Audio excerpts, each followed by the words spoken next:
Assalamualaikum warahmatullahi wabarakatuh.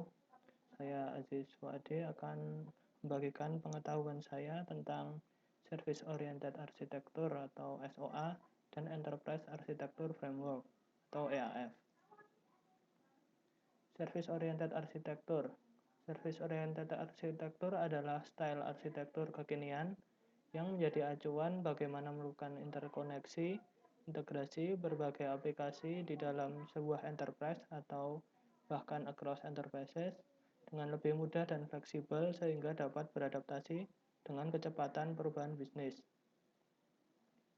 SOA merupakan arsitektur style dalam mendesain software dengan fungsi-fungsi yang berbeda yang ada di antara aplikasi-aplikasi di perusahaan atau organisasi diatur untuk bisa berinteraksi, memiliki standarisasi yang harus diikuti, independen terhadap vendor, produk, dan teknologi, dapat dipergunakan kembali atau reusable untuk kebutuhan bisnis.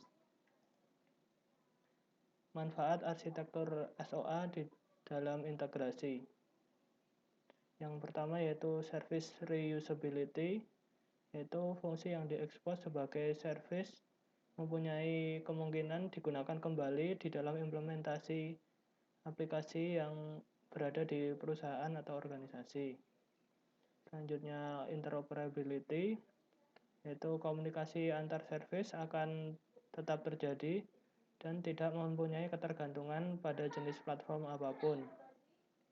Service akan terintegrasi secara loosely coupled dari sebuah aplikasi dengan aplikasi lainnya. Yang ketiga, scalability, yaitu aplikasi secara fleksibel dapat diubah seiring kebutuhan perkembangan bisnis tanpa mempengaruhi ketergantungan aplikasi lain yang sedang terintegrasi. Yang terakhir adalah cost efficiency, yaitu biaya dapat ditekan sebab dengan menggunakan ulang service yang ada, yaitu reusable, jumlah waktu dan tenaga yang diperlukan juga akan lebih rendah. Selain itu, juga akan meminimalkan effort dalam penggandaan service akibat tidak adanya visibilitas terhadap service yang telah ada terlebih dahulu. Selanjutnya adalah enterprise architecture, yaitu cetak biru organisasi yang berisi proses bisnis, data, aplikasi, dan infrastruktur IT yang dirancang dan ditetapkan secara terpadu untuk membantu berjalannya kegiatan organisasi dengan lebih efektif dan efisien.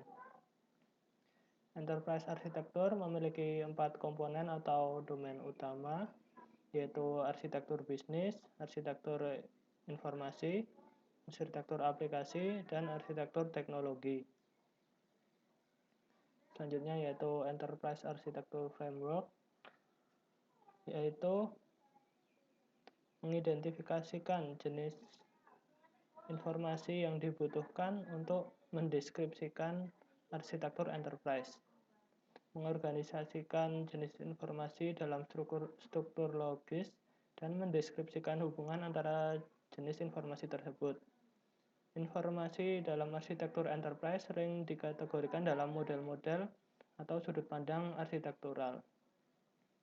Dalam mengembangkan arsitektur enterprise, perlu diadopsi atau dikembangkan sendiri suatu enterprise architecture framework untuk arsitektur enterprise.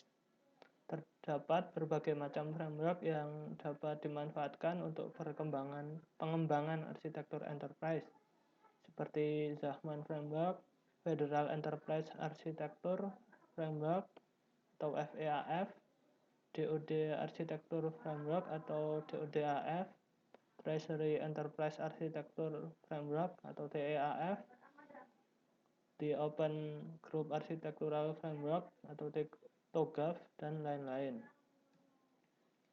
Ini adalah contoh Enterprise Architecture Framework, yaitu Zahman Framework.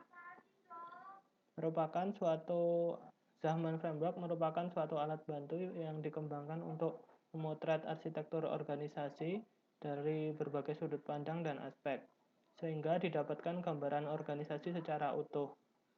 Zahman Framework menyajikan 6 pandangan atau perspektif sebagaimana yang dipandang oleh perencana, pemilik, perancang, pembangun, dan functioning enterprise. Karakteristik Zahman Framework yaitu mengkategorikan deliverable dari enterprise arsitektur, kegunaan enterprise arsitektur yang terbatas, banyak diadopsi di seluruh dunia, perspektif view yang kurang menyeluruh, dan merupakan tool untuk perencanaan. Selanjutnya adalah Federal Enterprise Architecture Framework atau FEAF. FEAF merupakan sebuah framework yang diperkenalkan pada tahun 1999 oleh Federal CIO Council. FEAF ini ditujukan untuk mengembangkan enterprise arsitektur dalam federal agency atau sistem yang melewati batas multiple interagency. FEAF menyediakan standar untuk mengembangkan dan mendokumentasikan deskripsi arsitektur pada area yang menjadi prioritas utama. FEAF ini cocok untuk mendeskripsikan arsitektur bagi pemerintahan federal. FEAF membagi arsitektur menjadi area bisnis, data, aplikasi, dan teknologi. Di mana sekarang FEAF juga mengadopsi 3 kolom pertama pada Zahman Framework dan metodologi perencanaan enterprise arsitektur oleh Spewak. Karakteristik dari FEAF. Yang pertama merupakan enterprise arsitektur reference model. Yang kedua merupakan standar yang dipakai oleh pemerintahan Amerika Serikat. Yang ketiga menampilkan perspektif view yang menyeluruh. Yang terakhir merupakan tool untuk perencanaan dan komunikasi. Yang terakhir adalah The Open Group Architecture Technique atau TOGAF, yaitu sebuah framework yang dikembangkan oleh The Open Group Architecture Framework pada tahun 1995. Awalnya TOGAF digunakan oleh Departemen Pertahanan Amerika Serikat, namun pada perkembangannya TOGAF banyak digunakan pada berbagai bidang seperti perbankan, industri, manufaktur, dan juga pendidikan. TOGAF ini digunakan untuk mengembangkan enterprise arsitektur, di mana terdapat metode dan tools yang detail untuk mengimplementasikannya. Hal inilah yang membedakan TOGAF dengan framework enterprise arsitektur lain.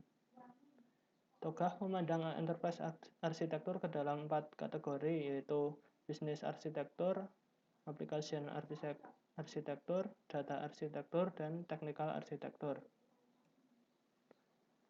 Terima kasih, sekian pemaparan dari saya, kurang lebihnya mohon maaf. Assalamualaikum warahmatullahi wabarakatuh.